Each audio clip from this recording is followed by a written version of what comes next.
ብያቸዋለሁ። እስኪ ሀሳባችሁን እንከታተል።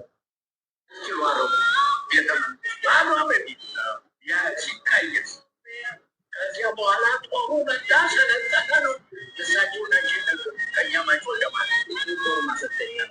ጦር ማሰልጠኛ ነው እየመጣ ፈለገበት ገበያ ጦር መጣ። ከዚያ በኋላ ሰብስበው ወደ ኬንያ ወደ ጠረፍ ወደ ኬንያ ሲሉ ያው እንደምታውቁት አገራችን ምን ያህል ሰፊ የቆዳ ስፋት እንዳላት ሁላችንም የምናውቀው ጉዳይ ነው።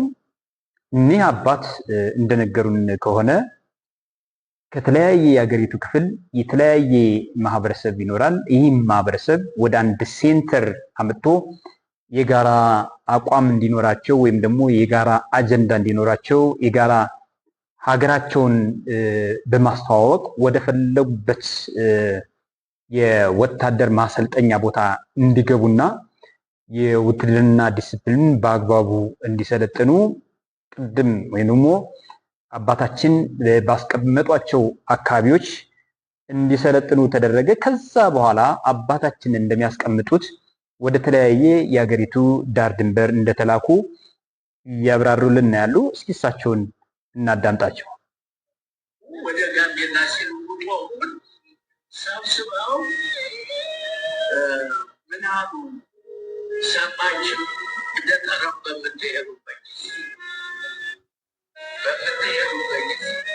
ከንፈራቸው የሚለጡ ጥርሳቸው የሚወጡ ጆሮአቸውን የሚተለጡ አልፎ አልፎ ራቁታቸውን የሚሄዱ ኢትዮጵያውያን ታገኛላችሁ። ባህል ብለው ነው እንጂ ይሄ አባት ሪያሊቲውን ያስቀመጡት። በነገራችን ላይ ያው በሀገራችን በተለያዩ አካባቢዎች የተለያየ ባህል፣ የተለያየ እምነት፣ የተለያየ ወግ፣ የተለያየ ማንነት ያላቸው ማህበረሰቦች አሉ። ስለዚህ ከዚህ ከመሀል ሀገር ወደ ተለያየ ሀገሪቱ ክፍል በሚንቀሳቀሱበት ጊዜ ምን ማድረግ እንዳለባቸው ከአለቆቻቸው የተሰጣቸውን ኢንስትራክሽን ወይም ደግሞ የተሰጣቸውን ሀሳብ በሚሄዱበት አካባቢ እንዴት ተግባራዊ ማድረግ እንዳለባቸውና የሰው ልጆች ሁሉ ሲፈጠሩ ተመሳሳይ የሰው ልጆች ተደርገው እንደተፈጠሩና ከዛ በኋላ ግን የአካባቢው ተፈጥሯዊ ሁኔታና የአካባቢው ባህል ደግሞ ከአንድ ቦታ ወደ አንድ ቦታ እንዴት እንደሚለያይና ይህን ባህል ተቻችሎ ቶለሬት አድርጎ እንዴት ማለፍ እንዳለባቸው አለቆቻቸው ምን አይነት ኢንስትራክሽን ያስቀምጡላቸው ይሰጧቸው እንደነበረ ወይም ደግሞ ያስተላልፉላቸው እንደነበረ ይህ አባት ትክክለኛውን ሀሳብ እያስቀመጡልን ይመስላሉ። ዳት ኢዝ ዋይ ተንቀሳቃሽ ላይብራሪ ወይም ደግሞ ሙቬብል ላይብራሪ በማለት የገለጿቸውም ከዚህ ተነስቼ ነው። እስኪ ከዛ በኋላስ ወደዚህ ማህበረሰብ ከገቡ በኋላ ከዚህ ከመሀል ሀገር የተላኩ ሰዎች ወይም ደግሞ የተላኩ ወታደሮች ምን አክሽን ወሰዱ፣ ምን አይነት ድርጊት ፈጸሙ ወይም ደግሞ አደረጉ የሚለውን ከሳቸው አንደበት እንከታተል።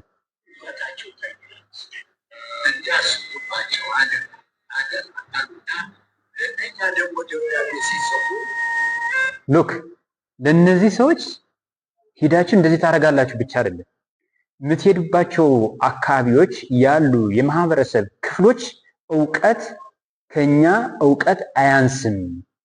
ስለዚህ እናንተ እነዚህን ሰዎች ሪስፔክት አድርጋችሁ እነዚህን ሰዎች አክብራችሁ መኖር ወይም ደግሞ አብራችሁ መኖር ነው ያለባችሁ የሚል ትዕዛዝ እንዳስተላለፉላቸው ከዛም ባሻገር ደግሞ ከዚህ ይዘው የሚሄዱትን ደብዳቤ ደግሞ እንዴት እንደጻፉላቸውና ምን አይነት ቃላት እንደተጠቀሙ እስኪ ከሳቸው እንከታተል።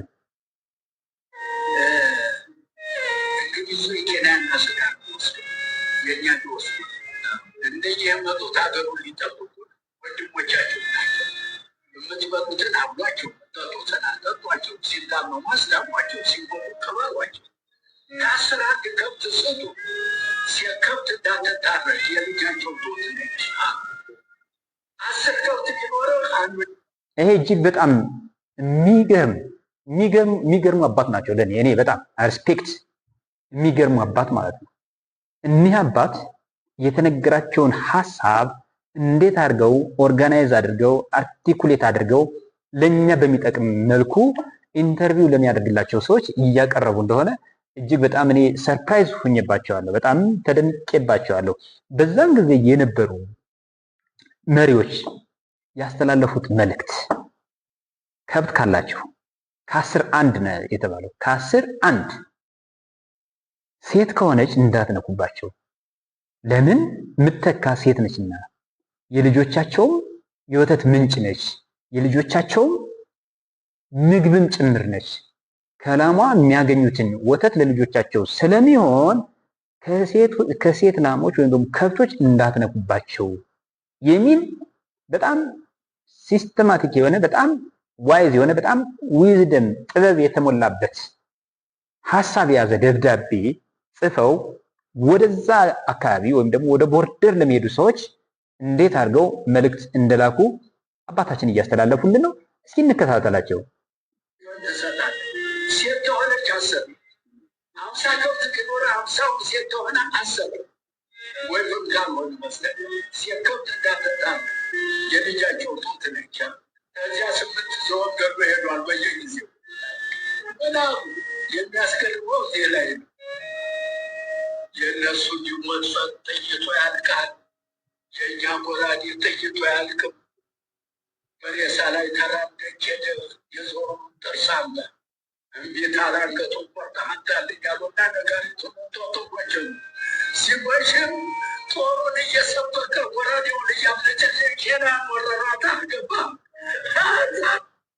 ምናልባት በዛን ጊዜ ኬንያን ምን አይነት ወይም ደግሞ ከየት የመጡ ማህበረሰቦች ይዘውት እንደነበረና ጀስት የወረራውን ጉዳይ በምን ያህል ሁኔታ ወይም ደግሞ በምን ያህል ፍጥነት ለመውረር ቅድመ ዝግጅት ያደረጉ እንደነበረ የታሪክ ተመራማሪዎች ወይም ደግሞ ሌሎቻችሁም የምታውቁት ጉዳይ ነው እንጂ የኛ ኢትዮጵያውያን ኬንያን ሂደው የወረሩ መሆኑን አይደለም ለመግለጽ የፈለጉት እሳቸው ማለት ነው።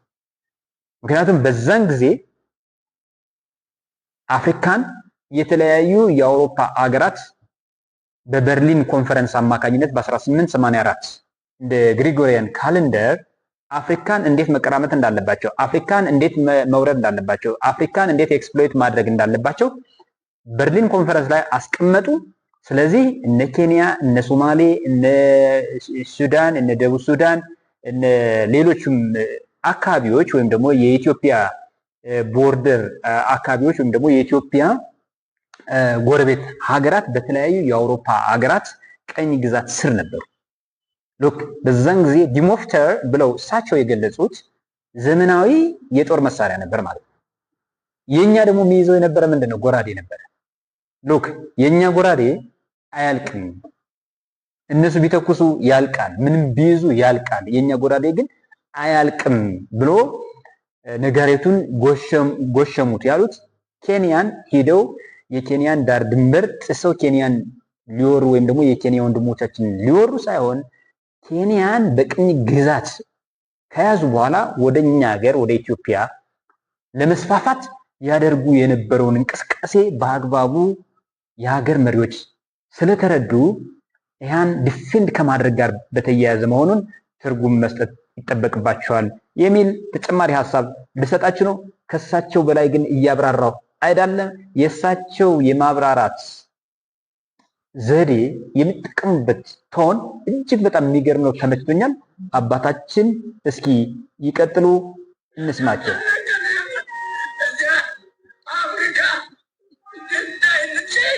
አፍሪካ እንዳይነሳበት ምን ወጪ ቶበት ሰውናችን ገዳቸው ነው። ከነገሩ 16 ጥርስ ተቀብሎ መጥቷል ብለው ከኛ ማጅ ወደ ማርያም ይደደቀው። ከዚያ በኋላ ነው አሁን ለምሳሌ የሽፍታ ሀገር ነው የተባለ ይሄ በጎራዴ ገብቶ የሰውን ጥርስ ይዞ የመጣ ጀገን እንግዲህ የነሱ ዲሞት ጥይቶ ያልቃል፣ የኛ ጎራዴ ጥይቶ ያልቅም። ዲሞት 6 ጥይት ተተኮሰ በኋላ ጥይት ፈለገ። ጎራዴ ግን 15 ላይ ነው።